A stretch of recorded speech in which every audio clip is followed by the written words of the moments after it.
Hi, ich bin Thilo, unser Spiel ist Dawn Apart.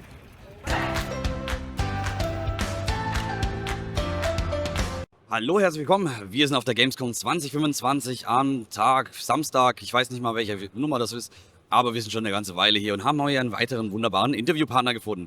Und der darf uns jetzt erzählen nochmal, wer er ist und an was er arbeitet. Hi, ich bin Thilo, ich arbeite in Dawn Apart, sein Automation Colony Sim, jetzt im Early Access. Wunderbar. Was macht denn euch so cool und vielleicht auch more unique than other Automation Games? Zunächst mal, es ist ein Automation Game in 3D. Man baut die Sachen nicht selber, sondern seine Kolonisten bauen die Sachen. Und wenn man schon mal Rimworld gespielt hat, dann wird man sich auch gleich zu Hause fühlen. Und muss man auch für die Kolonisten sorgen? Also es ist quasi ein Civ-Sim.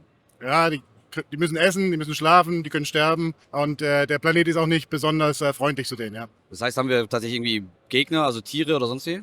Ja, das sind die Ureinwohner auf diesem Planeten und man muss dieses Lucrum 115 abbauen und mit Raumschiffen in den Weltraum schicken. Leider ist es sehr heilig für die und die möchten es eigentlich auch wieder haben. Deswegen kommen sie in der Nacht und holen sich es auch wieder. Und ist das dann auch so ein bisschen wie bei Satisfactory, wo wir schon auch immer wieder so quasi mitbekommen, dass es eigentlich ein bisschen Satire ist, was wir hier machen und eigentlich nicht okay, dass wir hier Leute beklauen? Ja, ist schon ein bisschen übertrieben. Ja. Also ich finde es immer witzig, dass es manche Leute gibt, die so Starship Troopers irgendwie für voll nehmen. Aber es ist halt eigentlich mega überzeichnet, ähnlich wie bei uns. Wie verteidigt man denn sich gegen die bösen Ureinwohner? Also zunächst mal würde ich sagen, eine gute Idee ist, irgendwelche Palisaden zu bauen. Fängt an mit irgendwelchen Holzwänden bis hin zu richtigen Stahl-Beton, Perimeterwänden. Gibt es auch eine Möglichkeit, sich nicht mit denen anlegen zu müssen, sondern vielleicht sogar Frieden zu schließen, irgendwie eine Gemeinschaft zu gründen? Das ist jetzt in dem Early Access Titel jetzt noch nicht drin, aber wir haben schon Pläne, dass man auch welche hat, die mehr oder weniger freiwillig dann auch für einen arbeiten.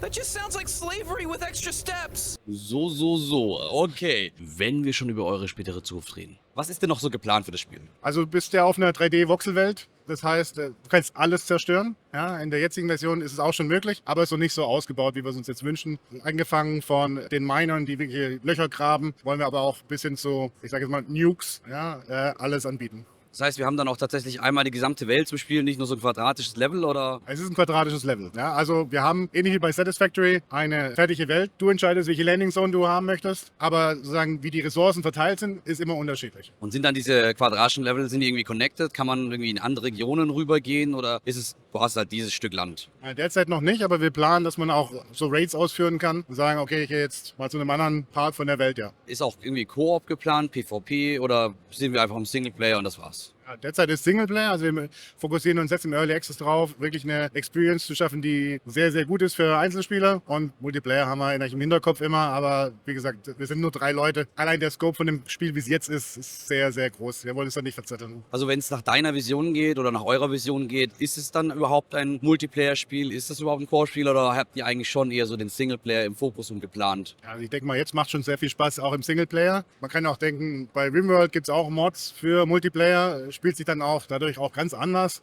Wie gesagt, es ist im Hinterkopf, aber bisher kann ich noch nichts dazu sagen. Wie lange habt ihr schon bisher gearbeitet daran? 3 Jahre arbeiten wir jetzt an dem Spiel.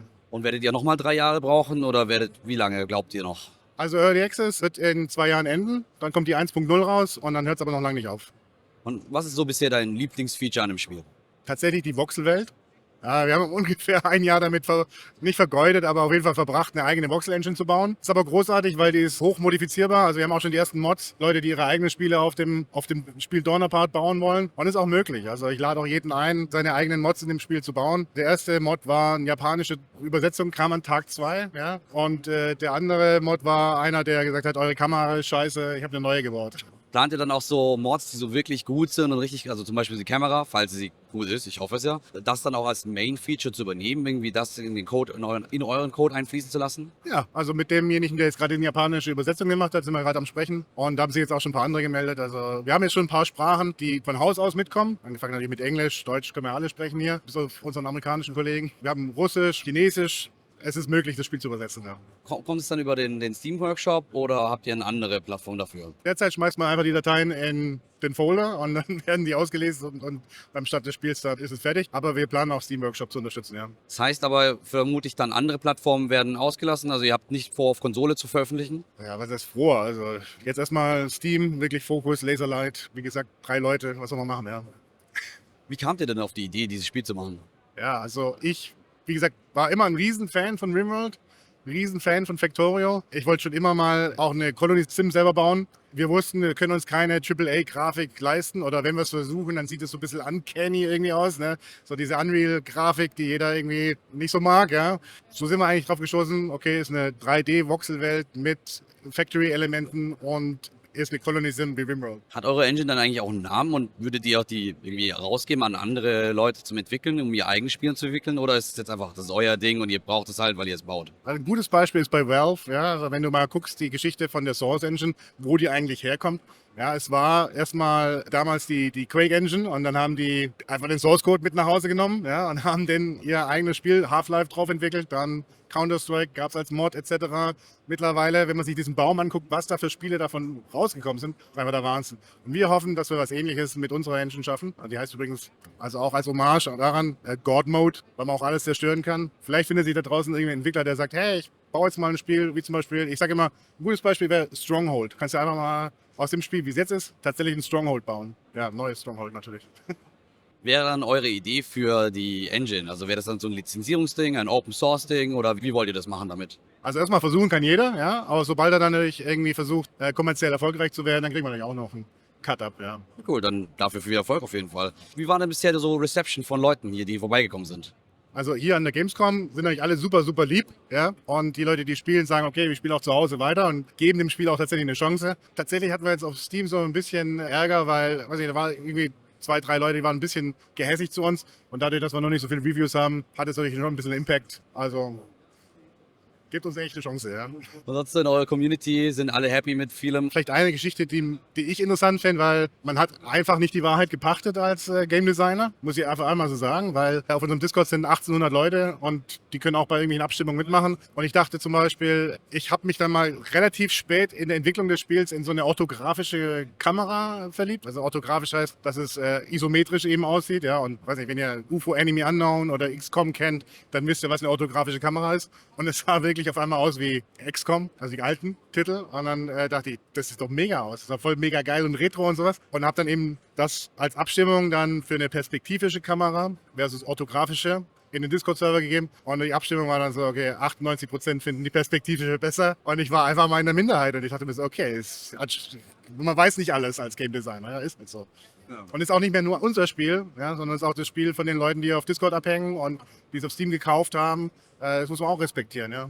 Ich habe tatsächlich das Feedback hier auf der Gamescom bekommen von vielen Leuten. Ja, ist ein Early Access Spiel, finde ich mega, ist schon geil und so, macht auch Spaß. Aber ich kaufe es noch nicht, weil ihr ändert noch so viel. Und ich dachte mir, okay, das war eigentlich ein Pluspunkt, dachte ich immer, aber ist gar nicht der Fall, ja. Ja, also ich glaube, viele Leute, die haben dann Sorge, dass das, was sie mal cool fanden, plötzlich durch Changes, weil irgendwie Leute abgestimmt haben, wie zum Beispiel für die perspektivische Kamera, plötzlich eher so zu einem Titel wird, wo sie gar nicht mehr Geld für ausgeben würden, wenn sie das so damals gesehen hätten. Von daher, ja, das ist das Problem mit Early Access, das kann viel ändern, aber es kann eben auch sehr viel besser und contentreicher werden. Was sind denn noch so Pläne für Features, die ihr habt? Die Leute kommen hier vorbei und gucken an und sagen, oh, das ist ein Factorio. Und dann sage ich, Moment, das ist eine Colony Sim mit Factorio, okay? Es spielt sich natürlich ganz anders, eben dadurch, dass wir diese Leute haben. Gleichzeitig möchte ich sagen, von Game Design her sehen wir das als systemisches Spiel. Oder Systemic Game, sagt man im Englischen. Das heißt, wir haben Conveyor Belts, ist ein System, die Pawns, also die Agents, die rumlaufen, ist ein System, das Bildsystem ist ein System und die bauen alle aufeinander auf. Und so haben wir jetzt gesagt, jetzt wollen wir, nachdem wir das Core Gameplay Loop mit den Systemen geliefert haben, weitere bauen, die einfach diese spannenden Momente bringen. Ja? Wie zum Beispiel, okay, da ist ein Furnace, der haut heiße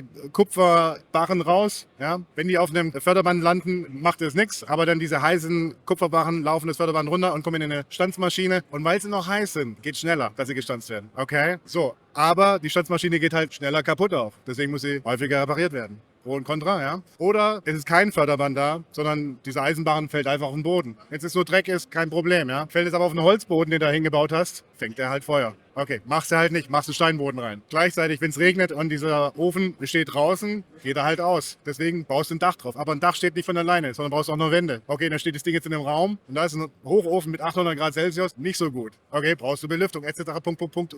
Das sind immer diese ganz vielen Systeme, die alle sehr, sehr einfach sind in ihrer einzelnen Komponente, aber wenn sie zusammenkommen, eine Komplexität schaffen sollen. Ich sehe schon, ja, du bist großer Fan von RimWorld, weil das alles wäre so ein typisches RimWorld-Ding. Ja. Und ich finde es ja cool, dass auch darauf Rücksicht genommen genommen wird. Gerade das, es kann abkühlen und so Sachen. Finde ich sehr, sehr spannend. Freue mich schon darauf, dann selber dann Hand anzulegen. Was kostet es denn gerade? 20 Euro. Es sei denn, du bist jetzt irgendwo anders in der Welt, dann haben wir auch die Preise angepasst dafür. Und was wird das dann irgendwann in der Zukunft kosten? 20 Euro. 20 Euro, egal ob Early Access oder 1.0.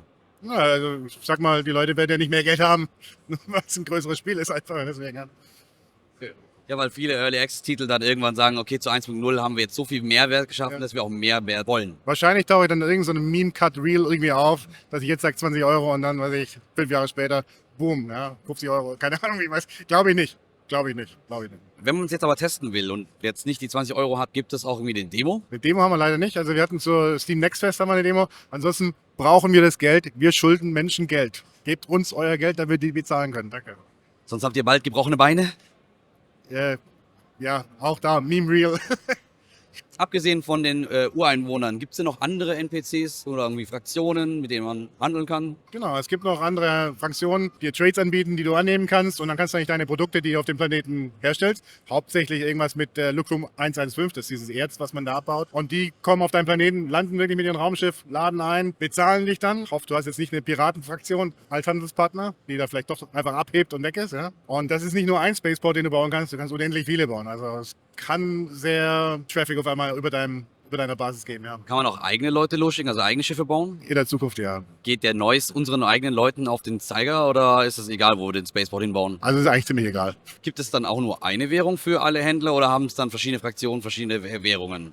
Ja, es kommen unterschiedliche Händler. Also es gibt so Exotic Goods Traders, die wollen vielleicht eher so ein paar Ureinwohner mitnehmen und dann bezahlst du halt mit denen. Und dann gibt es aber auch zum Beispiel die Firma, für die du arbeitest, die wollen auf jeden Fall dieses Lucrum haben. Und die Piraten, die lassen sich mit allem bezahlen und du kriegst von denen dann meistens Waffen, die es sonst so nicht gibt. Ja, So, also ein Tauschsystem und gar keine echte Währung.